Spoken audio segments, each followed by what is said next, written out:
What if the biggest secrets of our existence were never truly hidden, just ignored? What if everything we've ever wondered about aliens, death, or the meaning of life was already answered, not in fiction or myth, but in places we've refused to look? From the scorching deserts of New Mexico to classified military briefings, from unexplained aerial phenomena to eerie testimonies whispered over decades, this is not just another UFO story. This is a confrontation with the unknown, and perhaps with ourselves. You've likely heard the name Roswell before. Maybe you saw it on a late-night documentary or scrolled past it in a conspiracy forum. But behind the jokes and the tabloid headlines lies an incident that continues to defy science, logic, and official explanation. It began with a crash, something that fell from the sky during a thunderstorm in July of 1947. The military first said it was a flying disc, then backtracked within hours and called it a weather balloon. The story died almost as quickly as it appeared. But what if it never actually went away? This is where things take a darker turn. Decades later, new voices began to speak out. Scientists, military insiders, even funeral home employees, all sharing strangely consistent memories. Accounts of debris that couldn't be burned, bent, or broken, of bodies not quite human, and of something or someone that survived the crash. Something that didn't breathe, didn't eat, but lived. It would have been easy to write this off as myth, except for one detail.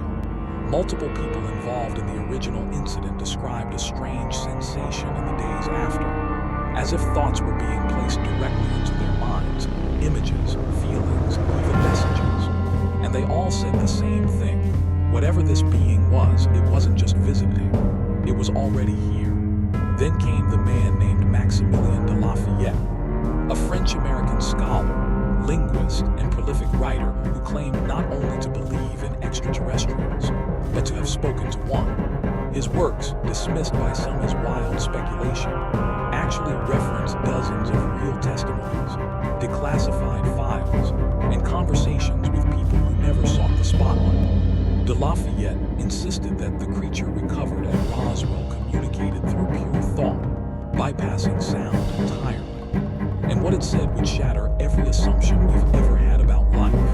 It claimed it wasn't a life form at all, but energy, using a physical body like we use a suit.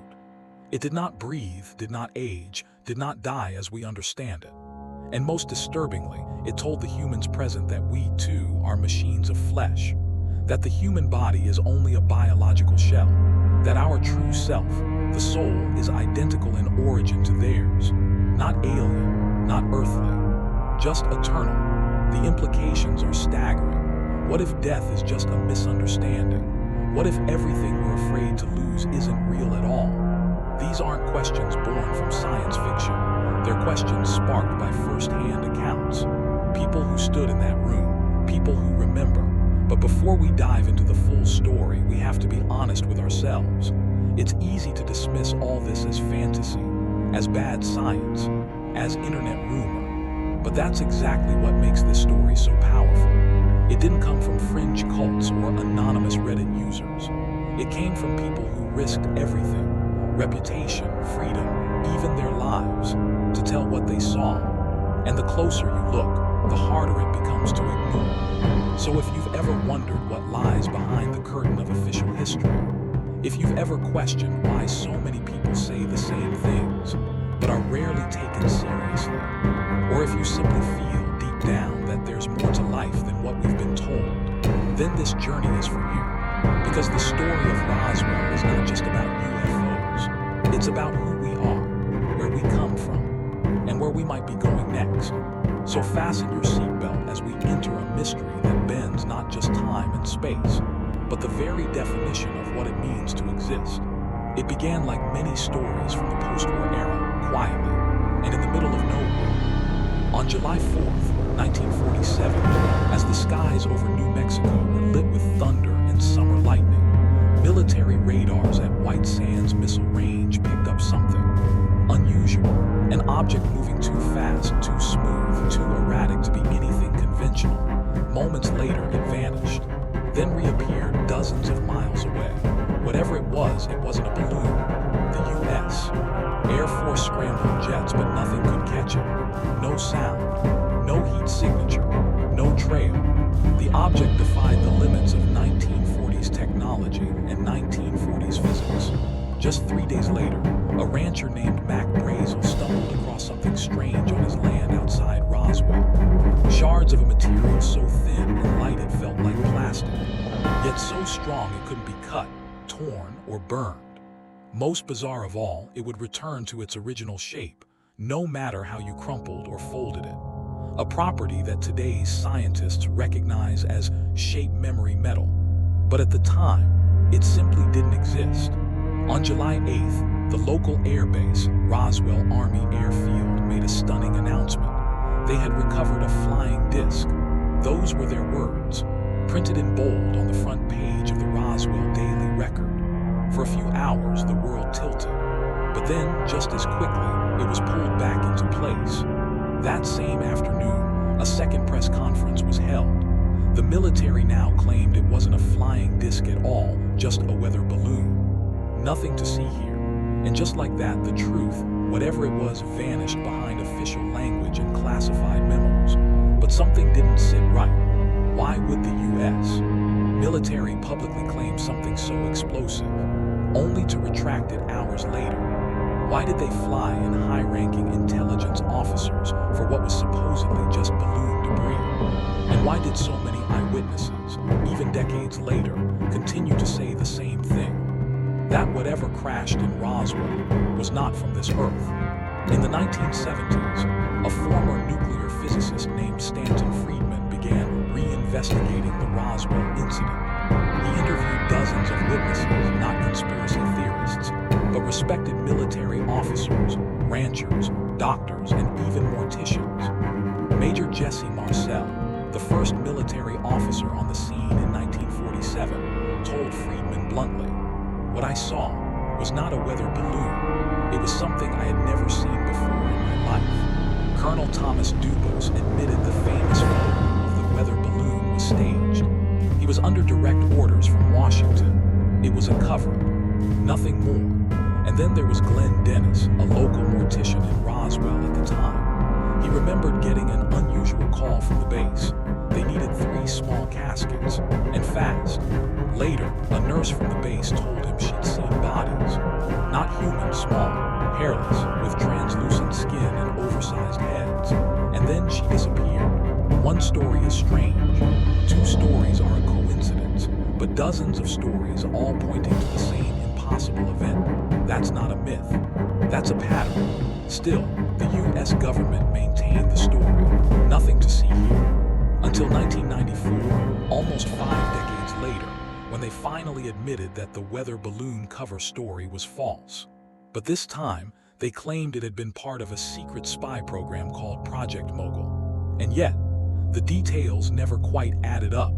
Project Mogul was a classified balloon program, but it didn't explain the strange material, or the missing nurse, or the caskets, or the witnesses describing not just debris, but bodies. Even more disturbing was what came out in declassified files years later. Some documents mentioned biological recovery units. Others referenced non-human entities. None of them explained why secrecy had been enforced so aggressively, unless what had crashed was more than just hardware, unless it was alive. That's where most stories about Roswell stop. But this one goes further, because what happened next, according to certain insiders, wasn't just about evidence. It was about communication. Someone or something survived the crash, and it had a message. In the early hours of July 7th, 1947, a rancher named Mac Brazel stumbled upon something strange scattered across his grazing land near Roswell, New Mexico. Among the dry brush and dirt lay metallic debris, fragments of a material that was unlike anything he had ever seen. It was incredibly light, razor thin, and yet almost indestructible. Some pieces seemed to remember their shape, springing back when bent, while others shimmered with a sheen that looked almost otherworldly. When Brazel brought the debris to the authorities at Roswell Army Airfield, things began to move quickly. By July 8th, the military issued a statement that shocked the nation. They had recovered a flying disc. Newspapers ran bold headlines. The world erupted in speculation. Had we just made first contact? But then, just hours later, the story changed. A new press release was issued. No, it wasn't a flying disc. It was merely a weather balloon. Photos were staged showing officers holding up torn balloon fragments. The public, confused and eager to move on after World War II, largely accepted the new version. The noise died down. The files were locked away, but not everyone was convinced. In 1978, over 30 years later, nuclear physicist Stanton Friedman began asking the questions no one else dared to. He tracked down Jesse Marcel, the intelligence officer who had been first on the scene back in '47. Marcel was clear. What I held in my hands wasn't from Earth. I know what a weather balloon looks like. That wasn't it. Other witnesses emerged over the years. Military staff, locals, even morticians. Some described small caskets being ordered by the base. Others spoke of nurses who helped examine bodies that weren't human. One even said the skin was gray, thin, with eyes large and black like glass. Not creatures of horror, but of something entirely alien. Then came the most chilling claim: there wasn't just one crash site, there were two. One carried debris, the other bodies. Among them, one entity survived. It wasn't injured in the conventional sense. In fact, it didn't breathe at all. It had no heartbeat like ours, no sign of fear, but somehow it was still alive. The surviving entity recovered from the second Roswell crash site wasn't like anything the U.S. military had ever encountered. It stood just over 4 feet tall, with a slender body, gray skin, and large, obsidian black eyes that never blinked. There were no visible ears, no nostrils, and most hauntingly, no signs of breathing. Medical officers examined it thoroughly. Its skin was cool, smooth, and seemed almost synthetic. It had a heartbeat, faint, irregular, but undeniably present. Yet it consumed no food. It inhaled no air. It never spoke a word. And still, it lived. At first, the doctors chalked up their confusion to exhaustion or trauma or even a bizarre biological anomaly.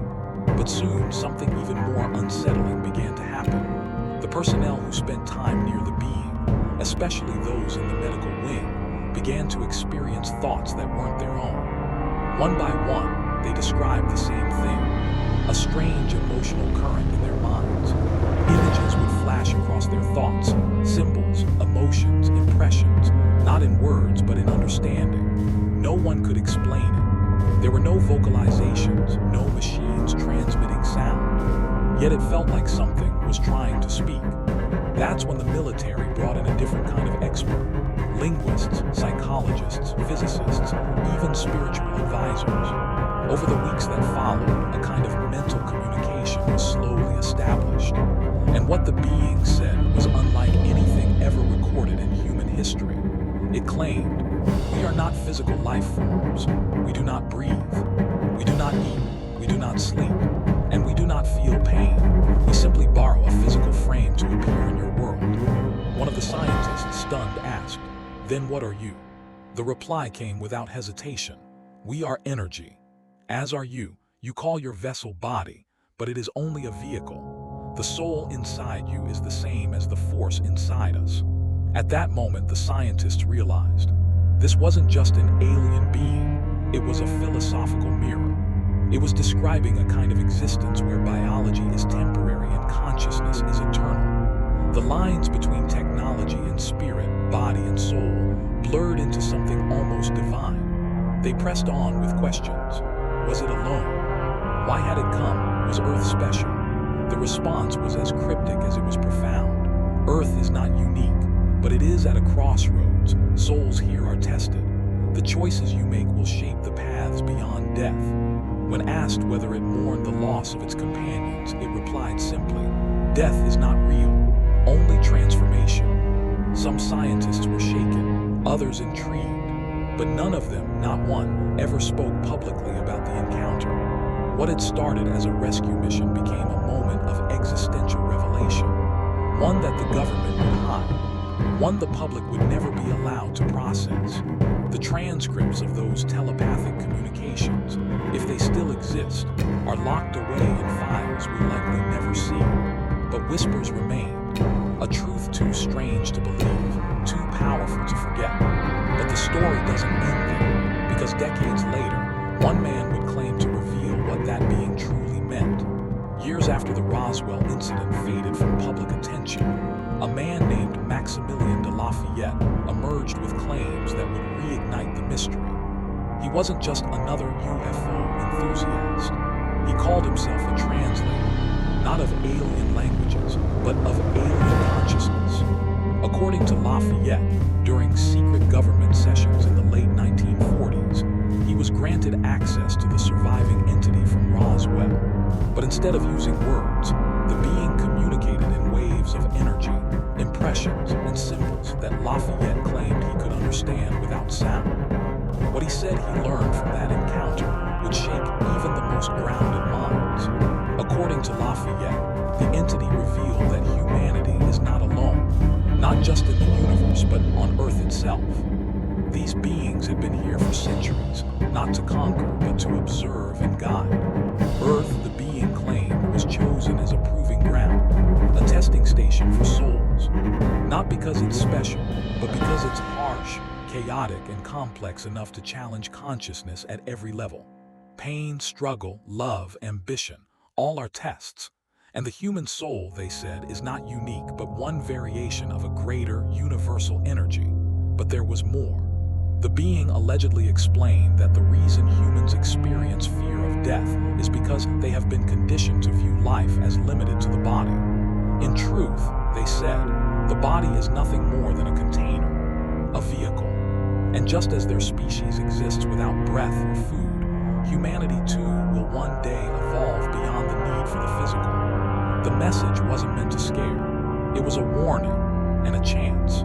The Earth, the being said, is surrounded by a kind of energetic boundary, a field invisible to current science, but real nonetheless. It traps souls that fail to grow, forcing them to return and repeat the same cycles. War, greed, power, domination. These were not just political or social issues. They were symptoms of spiritual stagnation. And those who continue down that path, being warned, will remain locked in the material realm, unable to move forward. This was not religion. It was cosmic law.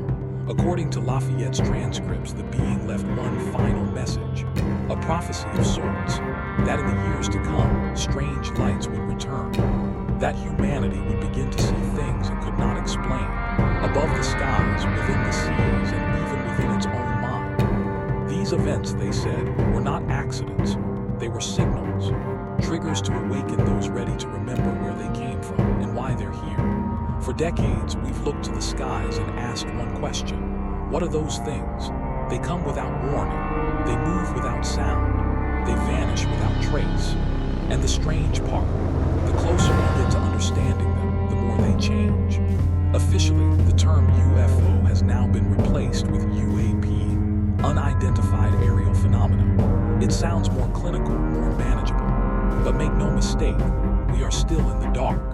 From military pilots to commercial crews, trained observers continue to report objects that defy every known law of physics.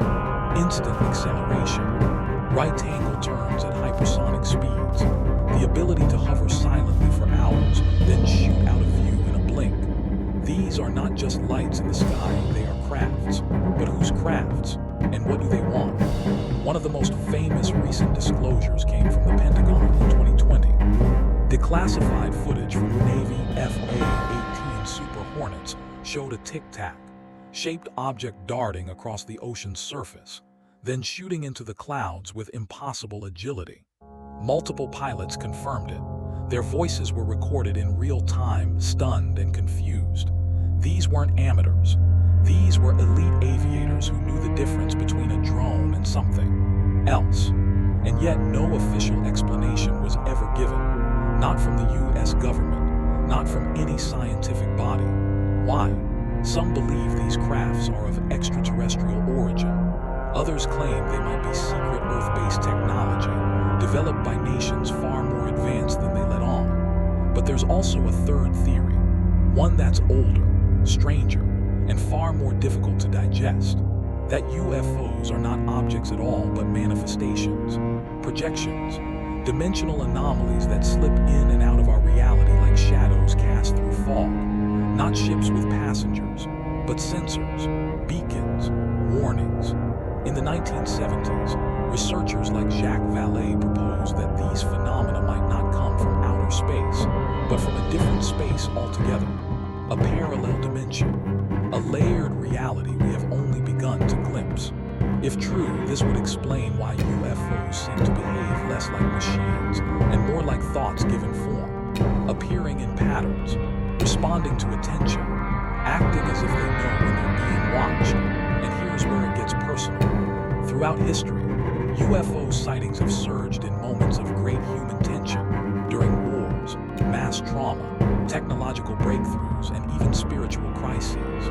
It's as if they arrive when we are closest to the edge, watching, waiting, or maybe even guiding. But toward what? Some whistleblowers, including former intelligence officers like David Grush, have recently claimed that multiple governments are in possession of non-human craft. They allege retrieval programs, biological samples, even attempts to reverse engineer alien technology. While no hard evidence has yet been shown to the public, the testimonies raise a terrifying question. If it's all fiction, why are so many risking their careers, reputations, even their lives just to speak out? What are they trying to warn us about? Or more chillingly, what are they trying to prepare us for? Maybe UFOs aren't just visitors, maybe they're mirrors, reflections of how little we truly understand, not just about the universe, but about ourselves. And as sightings increase and questions remain unanswered, one truth becomes harder to ignore. We are not alone. The only question left is, are we ready to know what's really out there? If this mystery pulled you in, don't forget to like, subscribe, and drop your theories in the comments, because the next question might change everything.